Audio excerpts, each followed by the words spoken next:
Hello विद्यार्थियों, मैं अरविंद कुमार स्वागत करता हूं आपके अपने YouTube चैनल सक्सेस मंत्रा बाय भव्या कश्यप में।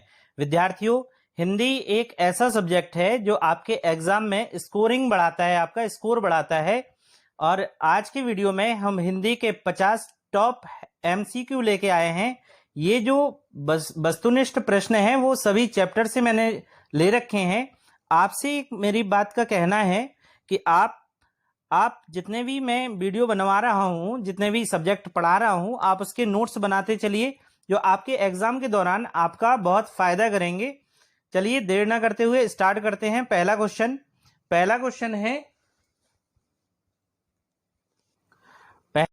है छ, त्र और ज्ञा, ये तीनों कौन से व्यंजन हैं? देख लेते हैं। ऑप्शन ए है संयुक्त व्यंजन, ऑप्शन बी है ऊष्म व्यंजन, ऑप्शन सी है ता वर्गीय व्यंजन, ऑप्शन डी है इनमें से कोई नहीं। तो आपको हम बता दें, इसका सही आंसर होगा ऑप्शन ए, संयुक्त व्यंजन है छ, त्र, ज्ञा और श्रा। ठीक है, 4 संयुक्त व्यंजन होते हैं। क्वेश्चन नंबर दूसरा देख लेते हैं। क्वेश्चन नंबर दूसरा कह रहा है आग कौन सा शब्द है? ध्यान से सुनिए, आग कौन सा शब्द है? ऑप्शन देख लीजिए। ऑप्शन ए है तत्सम, ऑप्शन बी है तद्भव, ऑप्शन सी है देशज, ऑप्शन डी है विदेशज। पहले तो हम आपको इनके बारे में बता दें। तत्सम क्या होता है? जो संस्कृत से सीधे हिंदी में आए हैं, सीधे के सीधे हिंदी में ले लिए गए हैं, ऐसे शब्दों को तत्सम कहते हैं। तद्भव, जो संस्कृत से कुछ बदले हुए रूप में किसमें आए हैं? हिंदी में आए हैं, उन्हें तद्भव कहते हैं। देशज शब्दों की उत्पत्ति लोकल भाषा में हुई है। देशज शब्दों की उत्पत्ति का अभी कोई स्रोत नहीं पता है कहां से हुई है, बस ये जान लीजिए कि इनकी उत्पत्ति लोकल लैंग्वेज से हुई है। और विदेशज शब्द जो बाहर से हिंदी भाषा में लिए गए हैं उन्हें विदेशज शब्द कहते हैं। विदेशज शब्दों को आगत शब्द कहते हैं। अब क्वेश्चन पे देख लीजिए। क्वेश्चन कह रहा है, क्वेश्चन दूसरा है जो आग कौन सा शब्द है? तो आग तद्भव शब्द है, ऑप्शन बी इसका सही है। आग का जो तत्सम होता है वो अग्नि होता है। चलिए क्वेश्चन नंबर तीसरा है नाक कौन सा शब्द है?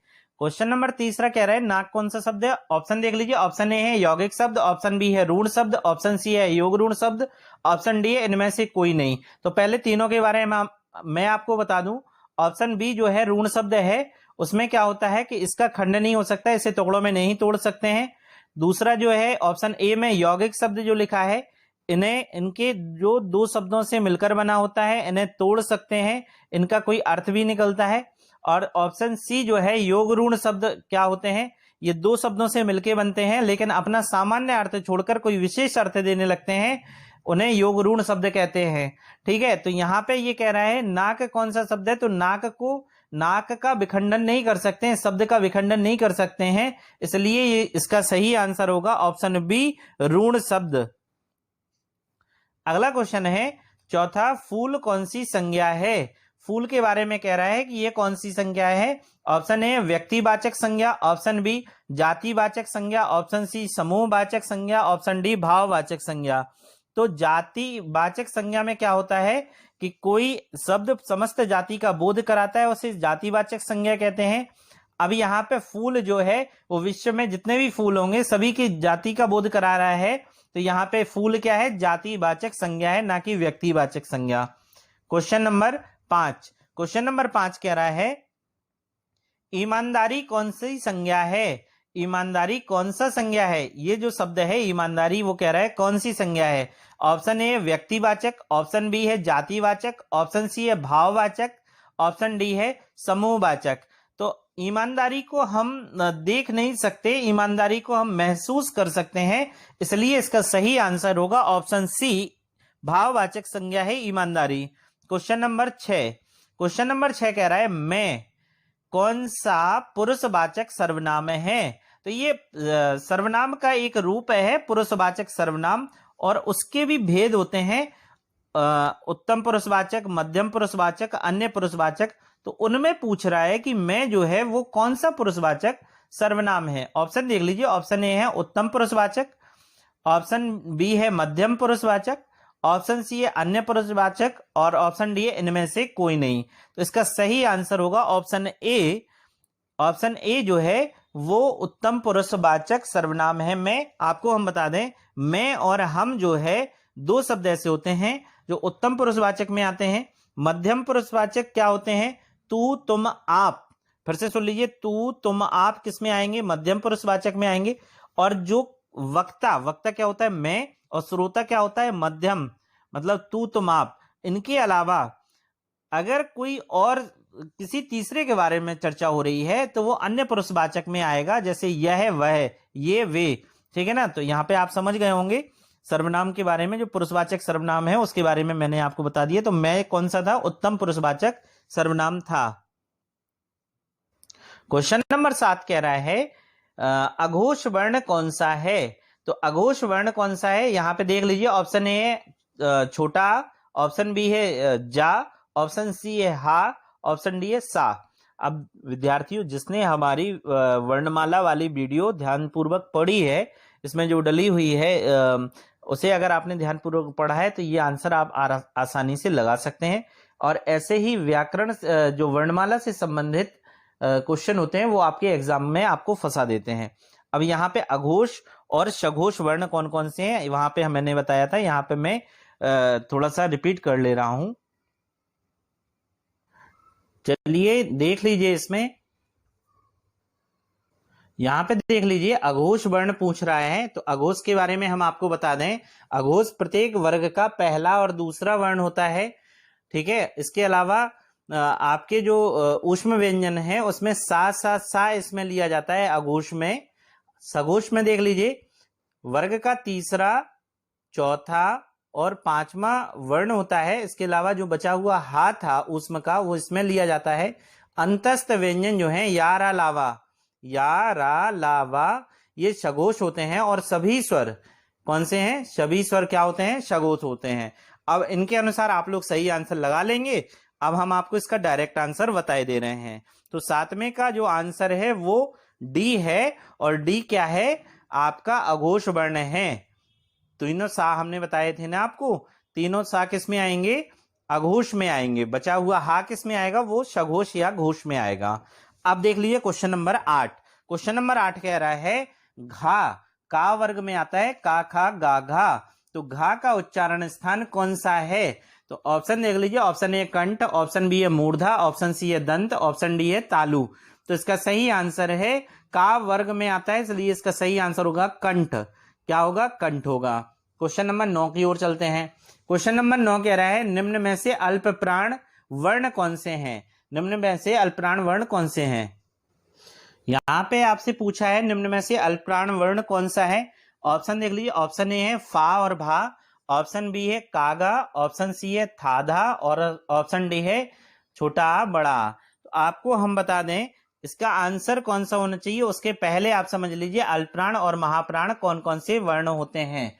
देखिए, प्रत्येक वर्ग का पहला, तीसरा, पांचवा जो वर्ण होता है वो आपके अल्पप्राण में जाएगा।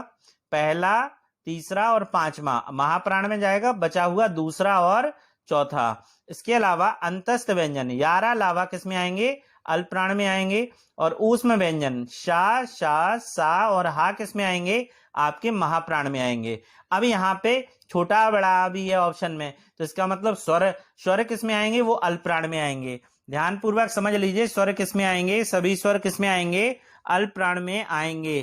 तो इसका सही आंसर क्या होगा? आपसे क्या पूछा है? अल्प प्राण वर्ण कौन से हैं? तो यहाँ पे 1 3 5, 1 3 5 कौन सा है? का और गा है। इसमें का पहला है और गा तीसरा है। अब समस्या यहाँ पे क्या आ गई? छोटा बड़ा भी है। तो छोटा बड़ा भी क्या है? अल्पप्राण है। तो ऑप्शन दोनों सही है, इसमें कागा भी सही है और डी छोटा बड़ा भी सही है। ठीक है, इसमें दोनों सही हैं। चलिए क्वेश्चन नंबर 10, दिए गए शब्दों में शुद्ध वर्तनी वाला शब्द कौन सा है? तो शुद्ध वर्तनी पूछ रहा है, इसमें से कौन सी है?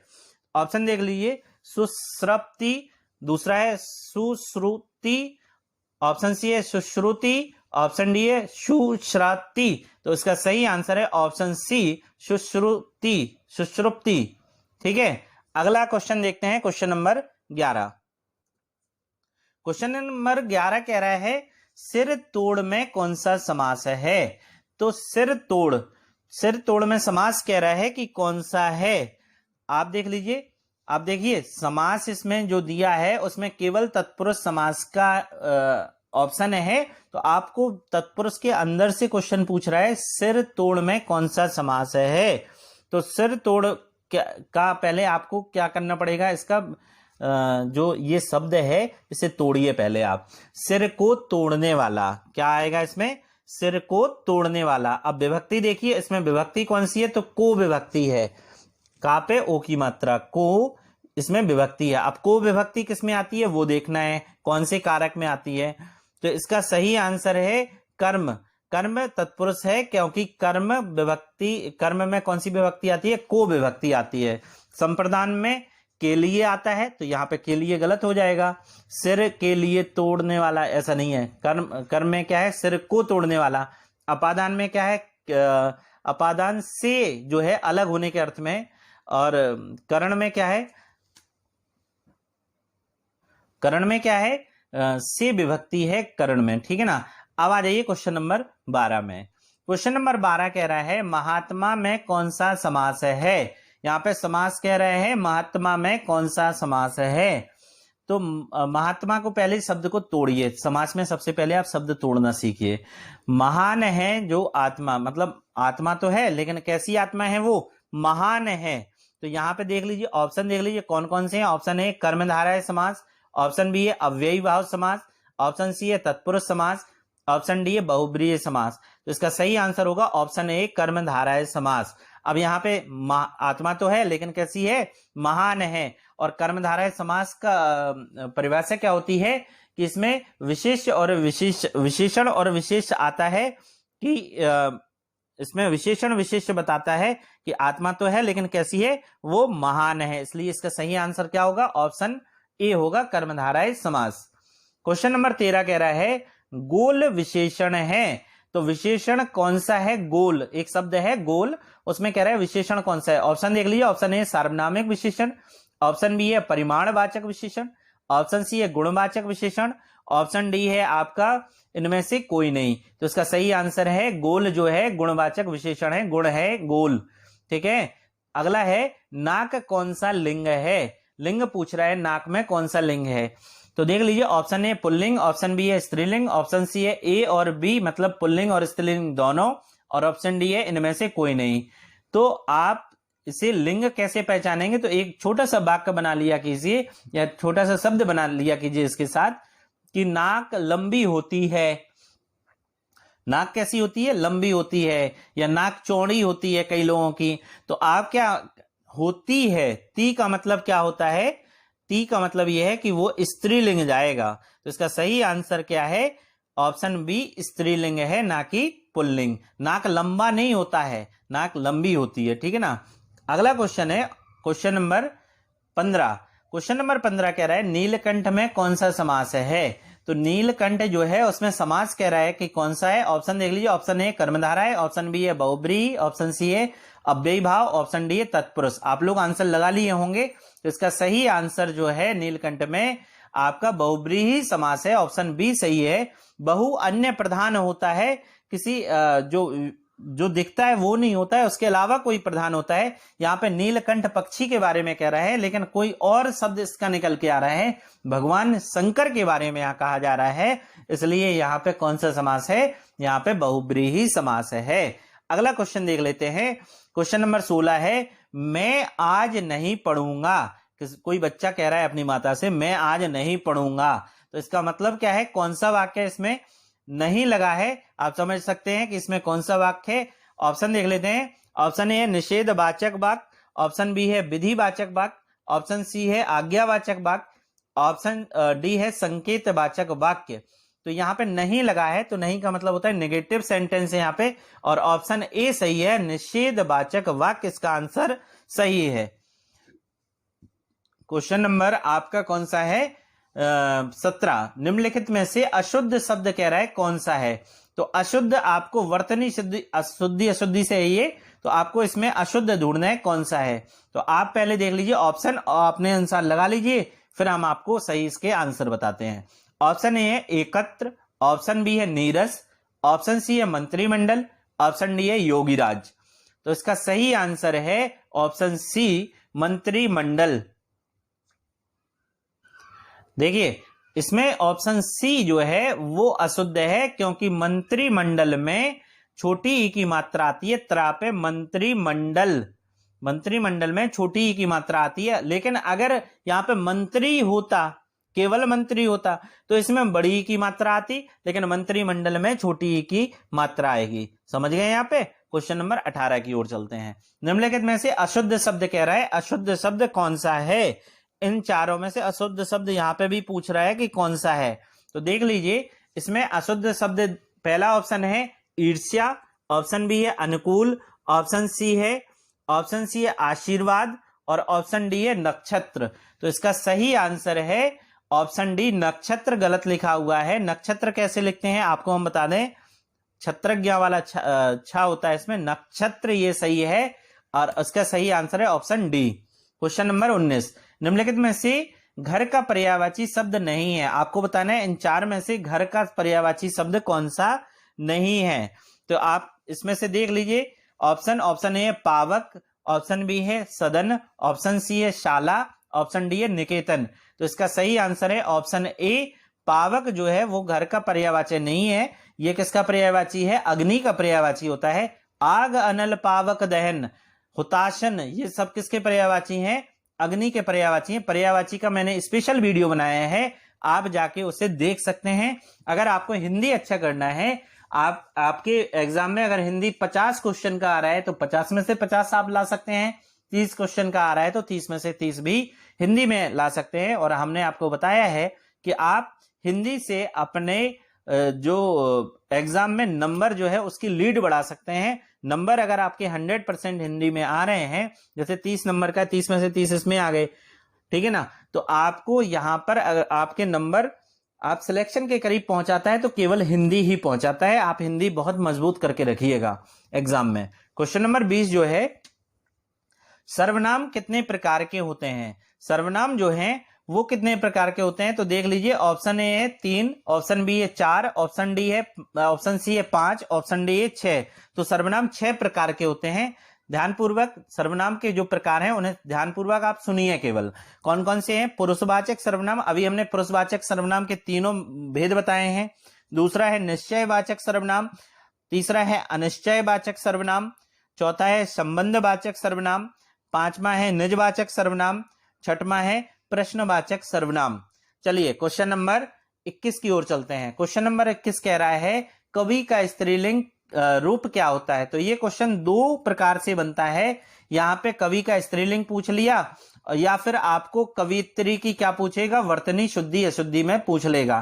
तो आपको कवित्री सही लिखना आना चाहिए। तो कवि का स्त्रीलिंग पूछा है। ऑप्शन देख लीजिए, ऑप्शन ए कवियत्री, ऑप्शन बी है कवियाणी, ऑप्शन सी है कवित्री, ऑप्शन डी है इनमें से कोई नहीं। तो इसका सही आंसर है ऑप्शन सी कवित्री। इसका सही है।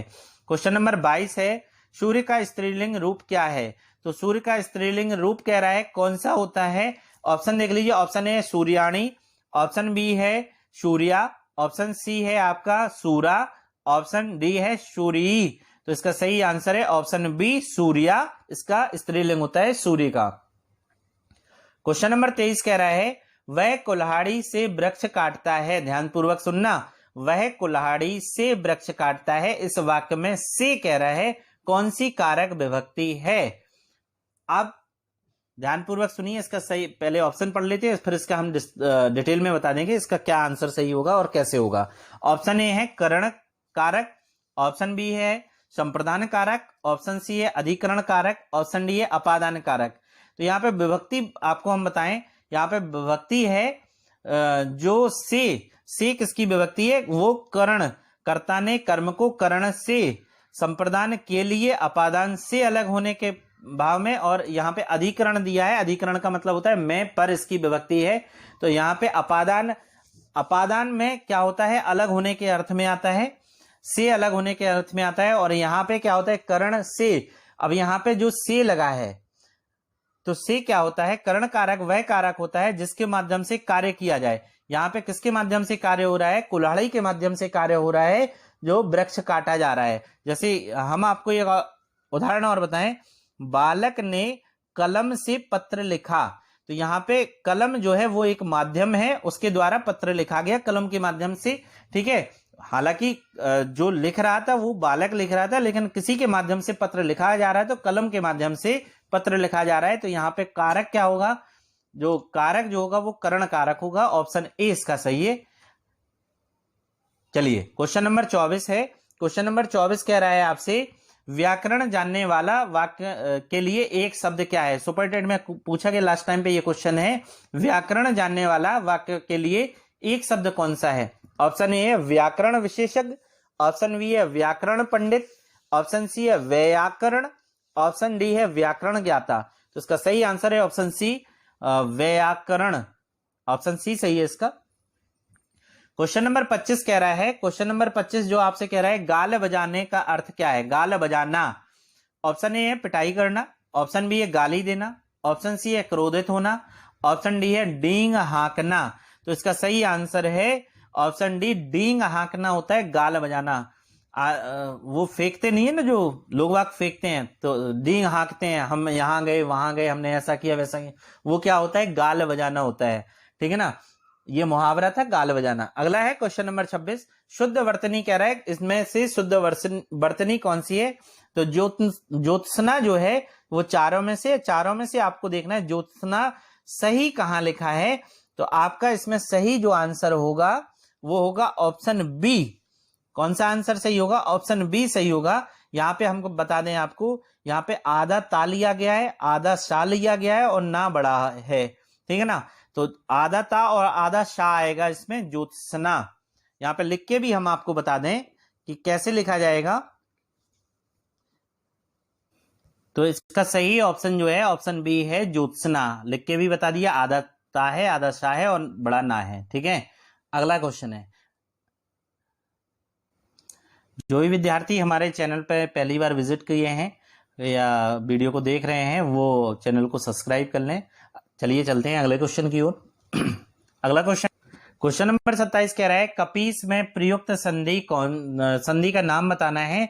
कपीस में कौन सी संधि है। तो आप पहले इसे संधि विच्छेद करके देखिए। कपी धन ईस होता है, कपी धन ईस मतलब दोनों में बड़ी बड़ी ई की मात्रा है।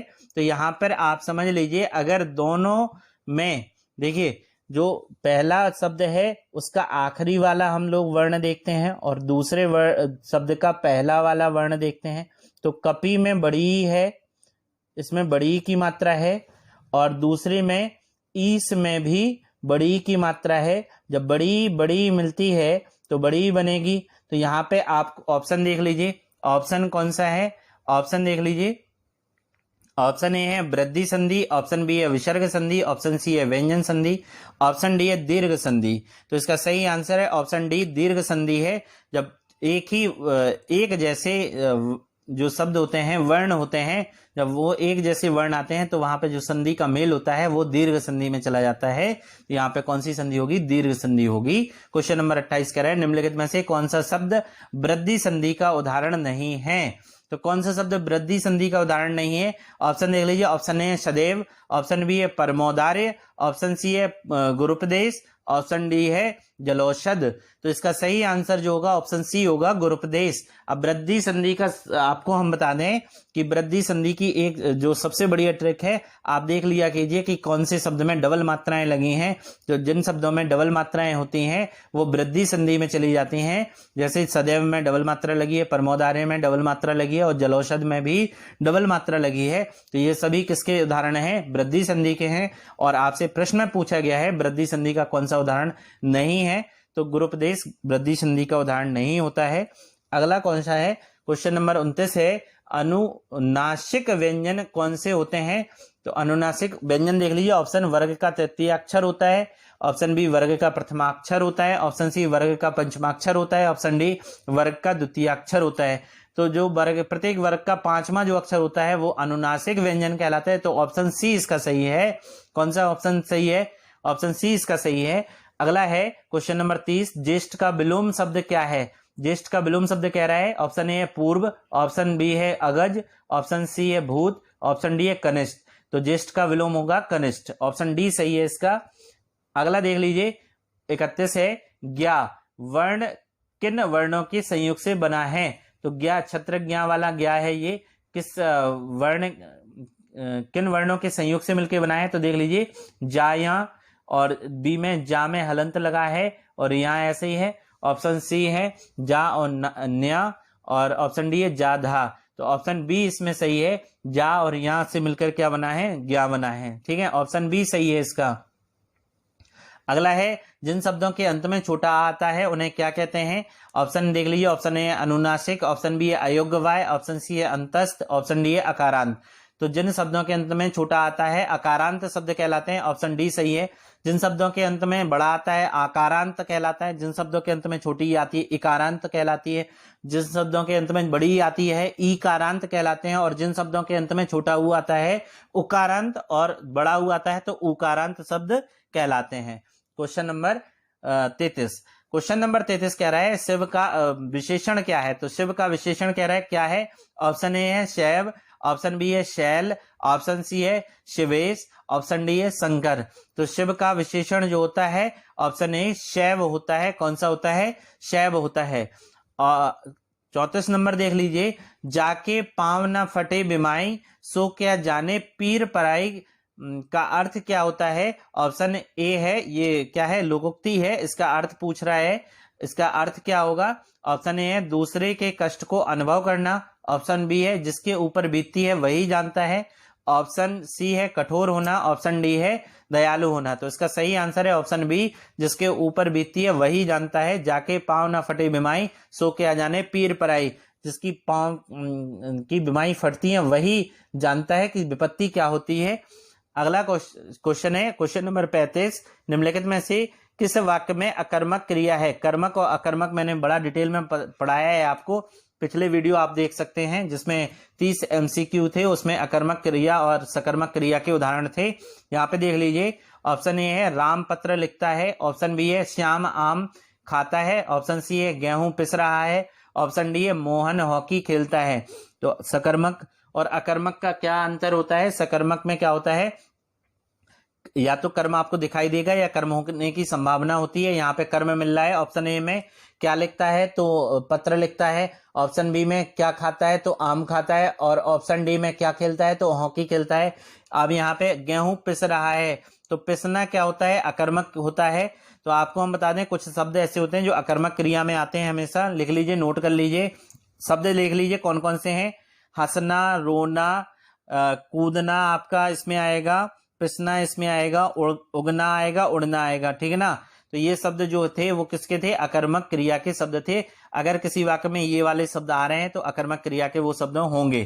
ठीक है ना? अगला है वो वाक्य किसका होगा? अकर्मक क्रिया का होगा। क्वेश्चन नंबर 36 है, उसने कहा कि मैं घर जाऊंगा वाक्य है। उसने कहा कि मैं घर जाऊंगा, कौन सा वाक्य है? ऑप्शन देख लीजिए, ऑप्शन ए प्रश्नवाचक वाक्य, ऑप्शन बी है मिश्रित वाक्य, ऑप्शन सी है सरल वाक्य, ऑप्शन डी है संयुक्त वाक्य। तो इसका सही आंसर है ऑप्शन बी मिश्रित वाक्य।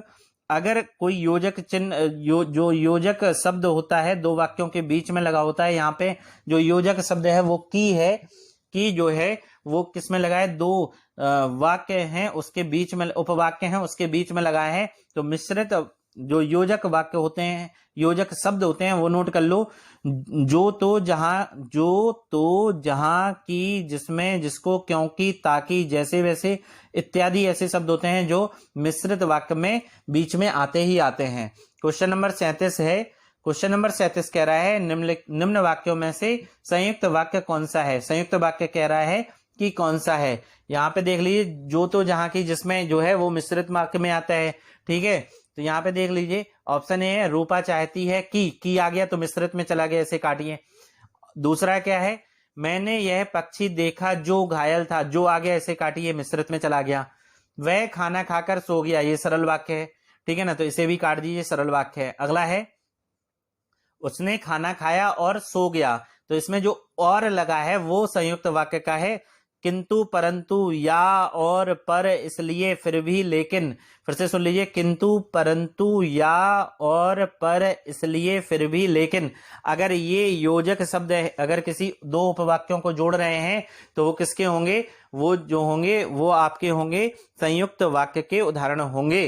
क्वेश्चन नंबर 38 देख लीजिए, रहीमन पानी राखिए बिन पानी सब सून में कौन सा अलंकार है? अलंकार पूछ रहे में कौन सा अलंकार है? ऑप्शन ए है यमक अलंकार, ऑप्शन बी है अतिशोक्ति अलंकार, ऑप्शन सी है श्लेष अलंकार, ऑप्शन डी है अनुप्रास अलंकार। तो इसका सही आंसर है ऑप्शन सी श्लेष अलंकार इसमें है।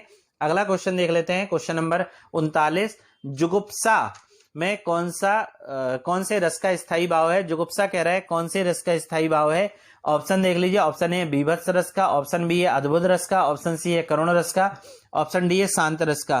तो जुगुप्सा जो स्थायी भाव है वो बीभत्स रस का है। किसका है? बीभत्स रस का स्थायी भाव है।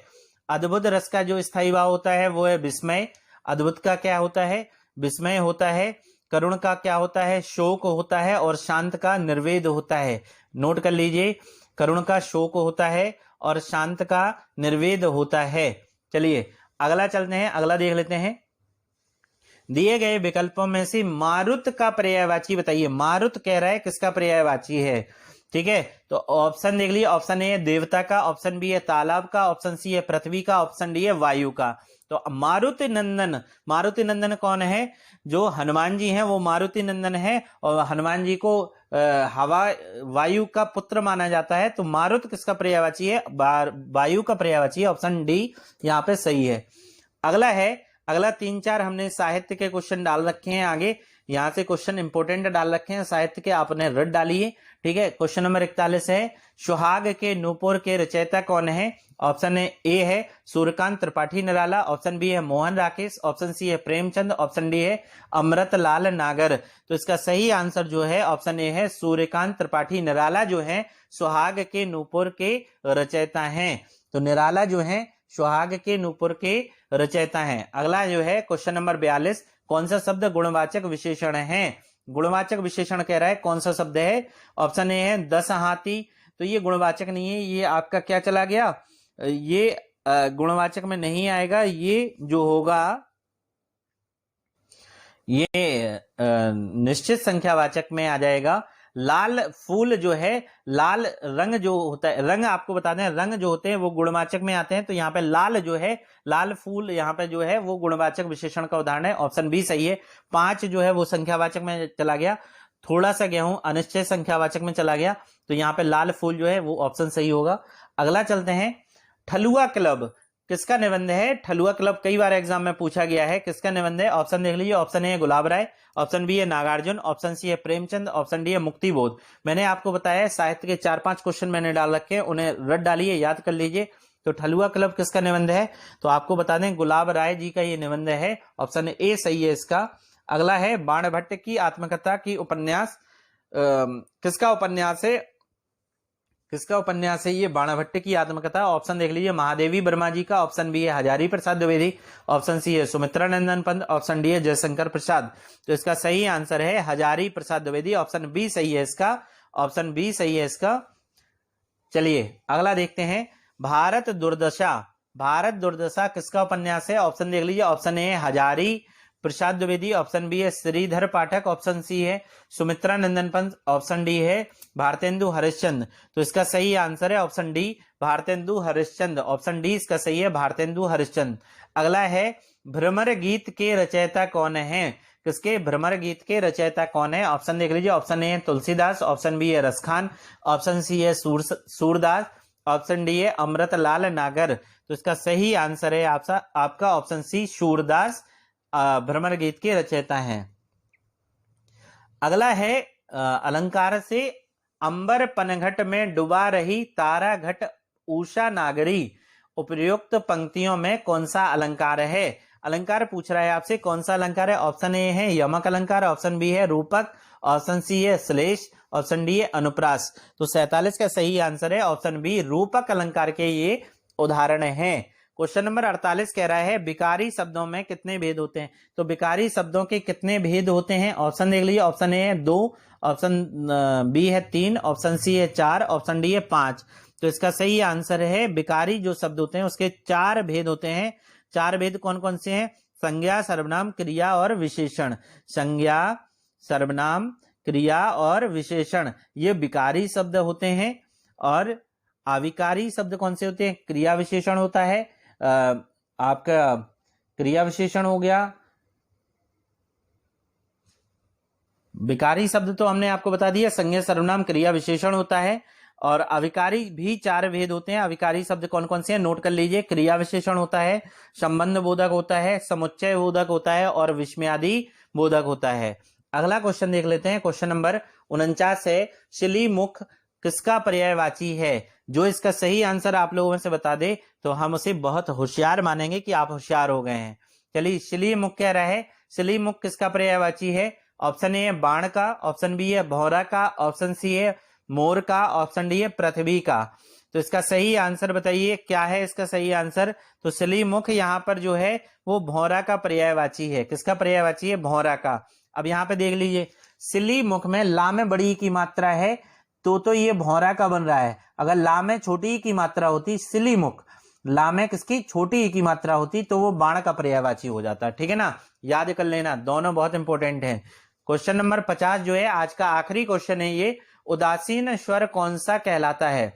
उदासीन स्वर कह रहा है कौन सा कहलाता है? छोटा, ऑप्शन देख लीजिए, बड़ा है ऑप्शन ए में, ऑप्शन बी है छोटा, ऑप्शन सी है छोटा ऊ और ऑप्शन डी है ऋषि वाला री। तो इसका सही आंसर है ऑप्शन बी, छोटा आ जो होता है वो उदासीन स्वर कहलाता है। विद्यार्थियों, आज मैंने आपके हिंदी के टॉप 50 MCQ कंप्लीट कराए हैं। बहुत इंपॉर्टेंट है आपके एग्जाम की दृष्टि से। उम्मीद करता हूं आज का टॉपिक आपको पसंद आया होगा। अगर आपको वीडियो आज का पसंद आया है तो चैनल को लाइक, सब्सक्राइब, कमेंट और ज्यादा से ज्यादा शेयर करें। एक चीज और कहना चाहूंगा, आज की क्लास की PDF के लिए हमारे टेलीग्राम चैनल सक्सेस मंत्रा बाय भव्या कश्यप को आप लोग ज्वाइन करें, वहीं आपको PDF इसकी उपलब्ध होगी। धन्यवाद।